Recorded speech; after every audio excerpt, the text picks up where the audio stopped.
आप किसी दूसरे की इनसिक्योरिटीज और उनकी अनरियलिस्टिक एक्सपेक्टेशंस के जिम्मेदार नहीं हैं। आप किसी के अंदर होने वाली टूट फूट को फिक्स नहीं कर सकते। ये उनका अपना सफर है। आज हम उन चीज़ों के बारे में बात कर रहे हैं जिनकी जिम्मेदारी आप पर नहीं आती। हम सब अक्सर अपनी बर्दाश्त से बहुत ज़्यादा बोझ उठा लेते हैं और यही हमारी ज़िंदगी का सबसे बड़ा रोग बन जाता है। और इस रोग का नाम है लोग क्या कहेंगे। ज़रा सोचिए, आपने आखिरी बार कोई फैसला, कोई डिसीजन सिर्फ अपने लिए कब लिया था, बिना ये सोचे कि लोग क्या कहेंगे। ये ना सिर्फ एक जुमला नहीं है, ये एक जिंदगी भर का बोझ है जो हमें बचपन से दे दिया जाता है। यहाँ जिंदगी का हर फैसला, शादी, करियर, कपड़े, दोस्ती, यहाँ तक कि आपका हंसना और रोना भी बस इस एक सवाल के इर्द गिर्द घूमता रहता है कि अगर हमने इसके बरअक्स कोई फैसला लिया या कुछ किया तो लोग क्या कहेंगे। भाई वो लोग हैं, लोगों का तो काम है कहना। आप कुछ भी कर लें, उनके लिए आप अपनी जान भी दे दें, वो फिर भी खुश नहीं होंगे। इस सिस्टम में सबसे जरूरी सवाल ये नहीं होता कि ये इंसान खुश है या नहीं। सबसे जरूरी सवाल ये होता है लोग क्या कहेंगे। और इस सवाल के आगे इंसान की अपनी फीलिंग्स, उसका अपना सुकून सब पीछे रह जाता है। और कभी कभी तो ये फील होने लग जाता है कि हम जो जिंदगी जी रहे हैं वो हमारी अपनी है भी या नहीं। ये सोच कहाँ से आई है? घर से, रिश्तेदारों से या समाज से? ये सोच पीढ़ी दर पीढ़ी चलती आ रही है। सबने मिलकर बस हमें ये सिखाया है कि हमारी इज्जत, हमारी वर्थ, हमारी वैल्यूज दूसरों की राय से तो होती है। लड़कियों को सिखाया जाता है कि उनकी चाल, उठना बैठना, उनका पहनावा, उनकी हंसी सब कुछ शराफत के तराजू में तोला जाए। और अगर वो इसके बरअक्स कुछ करती है तो उस पर तरह तरह के टैग्स लग जाते हैं कि भाई ये तो अच्छी लड़की नहीं है, ये तो बदतमीज है, ये तो बदकिरदार है, या ये तो बहुत आज़ाद ख्याल हो गई है। और लड़कों को सिखाया जाता है उनका रोना कमजोरी है, उनका डरना मर्दानगी के खिलाफ है। देखो जरा, मर्द हो के रो रहे, देखो मर्द हो के डर रहे। मर्द सिर्फ मजबूत हो सकता है, बाकी वो तो इंसान ही नहीं है, उसके कोई इमोशंस नहीं है। और फिर वही सब चीजें हम अपने बच्चों और अपने छोटे बहन भाइयों को सिखाना शुरू कर देते हैं, बिना ये सोचे कि हम क्या पास कर रहे हैं। ये किसी एक इंसान की गलती नहीं है, ये एक साइकिल है जो नस्ल दर नस्ल चलता आ रहा है और लोग इसमें पिसते जा रहे हैं। लेकिन ये साइकिल तभी टूटेगा जब कोई एक इंसान रुकने का फैसला करेगा। हर हाँ जो आपने किसी दूसरे को बोली जब आपका दिल ना कहने का चाहता था, हर वो मुस्कुराहट जो आपने फक्त माहौल को संभालने के लिए अपने चेहरे पर सजाई, और हर वो खामोशी जहां आपको बोलना चाहिए था लेकिन सिर्फ आप इस डर से चुप हो गए कि लोग क्या कहेंगे, कहीं उनको बुरा ना लग जाए। बस इन चीजों में हम अपना मन मार लेते हैं। किसी को नाराज ना करने के चक्कर में हम खुद को कितनी देर तक जख्मी करते रहेंगे। हम समझते हैं कि हम ये सब करके अच्छे बन रहे हैं और हम ये समझते हैं कि भाई हम ये सब करके दूसरों का ख्याल रख रहे हैं, लेकिन सच ये नहीं है। सच में हम अच्छे नहीं बन रहे होते, हम फक्त डर रहे होते हैं कि अगर हमने अपनी मर्जी बता दी, अपना मन चाहा कोई फैसला ले लिया, या अगर हमने अपनी बाउंड्री सेट कर ली तो शायद लोग हमसे उठ जाएंगे, शायद हम तन्हा रह जाएंगे। लेकिन सच ये है कि लोग हमेशा कुछ ना कुछ जरूर करेंगे। आप चाहे अच्छा करें या बुरा, दुनिया के पास हमेशा कुछ ना कुछ कहने को जरूर होता है। पर क्या उनकी बातें आपके अंदर के सुकून से ज्यादा कीमती हैं?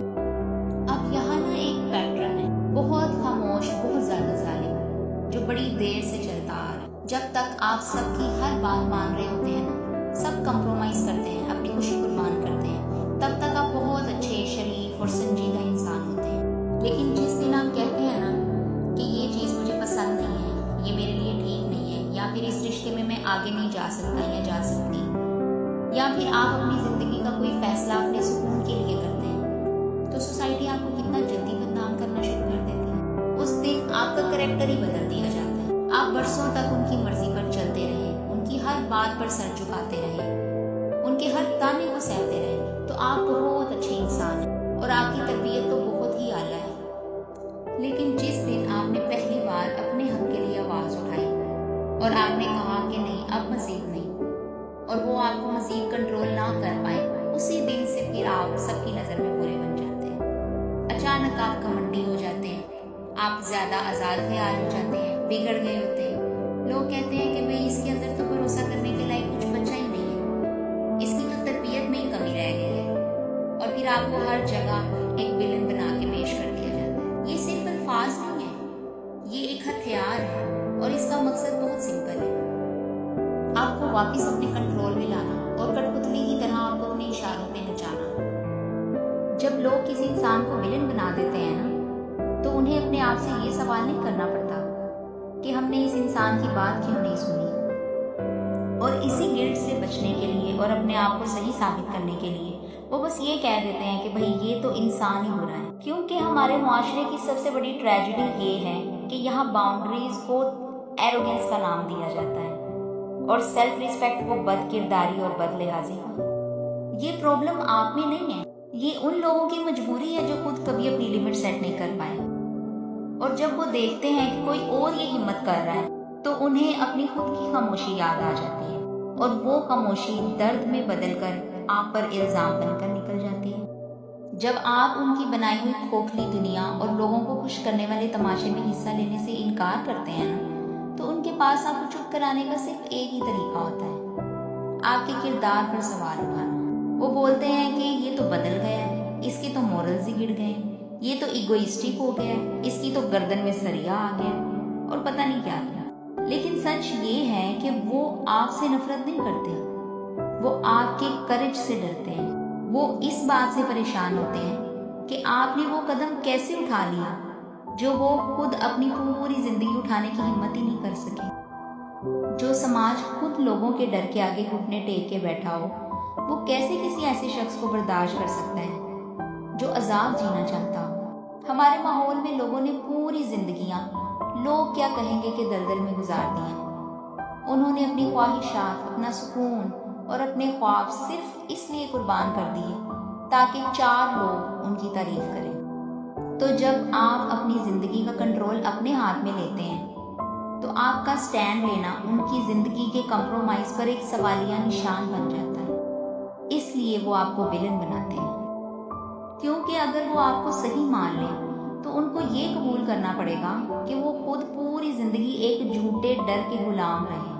तो अगर अपनी बाउंड्रीज को सेट करने पर, अपने आप को बचाने पर और अपने सुकून को चुनने पर समाज आपको बुरा कहता है तो कहने दें। कभी कभी अपना सुकून बचाने के लिए किसी की कहानी में बुरा बनना पड़ता है। उनकी नज़र में अच्छा बनने की कीमत अगर आपका जहनी सुकून है ना, तो ये कीमत बहुत महंगी है। आप हर किसी को खुश नहीं कर सकते, और ना ही आपका फ़र्ज़ है कि आप सबके इल्ज़ामाती तमगे अपने सीने पर सजाएं। अल्लाह ताला जानते हैं आपकी नीयत क्या है और आपका दिल कैसा है, और बस वही काफ़ी है। अपने किरदार की गवाही दूसरों के मुंह से मत मांगिए। जो लोग आपकी खामोशी और कुर्बानी से खुश होते हैं वो कभी आपके स्टैंड लेने से खुश नहीं होंगे। लोग क्या कहेंगे ये उनकी सोच है। एक सच यहाँ ये भी है कि जो लोग सबसे ज़्यादा बुरा बुलाए जाते हैं ना, अक्सर वही लोग सबसे ज़्यादा ऑनेस्ट होते हैं। झूठी मुस्कुराहट रखने वाले, सब कुछ छुप कर सहने वाले, उन्हें कभी बुरा नहीं कहा जाता। उन्हें कहा जाता है कि ये सबसे सही हैं, सब्र वाले हैं, इनके तो मोरल्स बहुत अच्छे हैं, चाहे वो अंदर से कितना ही दर्द में क्यों ना हो। लेकिन जो इंसान कहता है कि नहीं, या फिर वो उनकी राय से इख्तिलाफ करते हैं, तो उसे निशाना बना दिया जाता है, क्योंकि उसकी सच्चाई बाकी सबकी खामोशी को बेवकूफ़ बना देती है। तो अगर कभी आपको बुरा, घमंडी, बिगड़ा हुआ कहा गया है सिर्फ इसलिए क्योंकि आपने अपनी लिमिट्स बताई हैं, तो ये सुन लीजिए, आपकी बाउंड्रीज आपका गुनाह नहीं है। हर रिश्ता जो आपकी खामोशी पर टिका हुआ था और जो उनकी हाँ में हाँ मिलाने पर टिका हुआ था, अगर वो सिर्फ इसलिए टूट गया कि आपने आवाज उठाई, तो वो रिश्ता पहले से ही कमजोर था। आपने उसे नहीं तोड़ा, सच्चाई ने उसे जाहिर कर दिया है। और हाँ, कुछ लोग इस सब में आपसे दूर भी हो जाएंगे, कुछ लोग आपको गलत समझेंगे, इसमें बहुत दर्द भी होता है। लेकिन एक सवाल खुद से पूछिए, क्या आप उन लोगों की खुशी के लिए अपने आप को खो देना चाहते हैं जो सिर्फ तब आपको पसंद करते हैं जब आप चुप हों, या फिर आप उनके कंट्रोल में हो। बाउंड्रीज लगाना बगावत नहीं है, ये खुद के मेंटल पीस की हिफाजत है, अपनी मेंटल हेल्थ को ठीक रखने का एक पार्ट है। पीपल प्लीजिंग को तोड़ने का मतलब ये नहीं है कि आप बदतमीज हो जाएं या फिर आप उन लोगों से नफरत करने लग जाएं। इसका मतलब सिर्फ ये है कि आप दूसरों की इज्जत करने के साथ साथ अपनी भी इज्जत करना शुरू कर दें। जब आप किसी चीज के लिए ना कहते हैं तो आप सामने वाले को नफरत नहीं दिखा रहे होते, बल्कि आप अपने आप को ये बताते हैं कि आपका टाइम, आपकी एनर्जी और आपका सुकून भी इम्पोर्टेंट है। किसी को नाराज ना करने के चक्कर में खुद को जख्मी करना बंद कर दें। जिंदगी में सबसे पहला और सबसे जरूरी रिश्ता वो है जो आपका अपने आप के साथ है। अगर वही टूट जाए तो बाकी तमाम रिश्तों का बोझ सिर्फ थकावट के सिवा कुछ नहीं है। तो अगर कभी आपको भी विलन बनाया गया है सिर्फ इसलिए क्योंकि आपने अपना सच बोला, तो मैं आपको ये याद दिलाना चाहती हूँ कि आप विलन नहीं है। आप वो पहले इंसान हैं जो अपनी कहानी खुद लिखने की हिम्मत कर रहे हैं। ये आपकी किताब है, कोशिश करें कि इसको खुद लिखें पूरी सच्चाई और ऑनेस्टी से। और ये सिर्फ तब मुमकिन है जब आपका खुद से रास्ता मजबूत होगा, क्योंकि दुनिया की नज़र में बुरा बन के हम जी सकते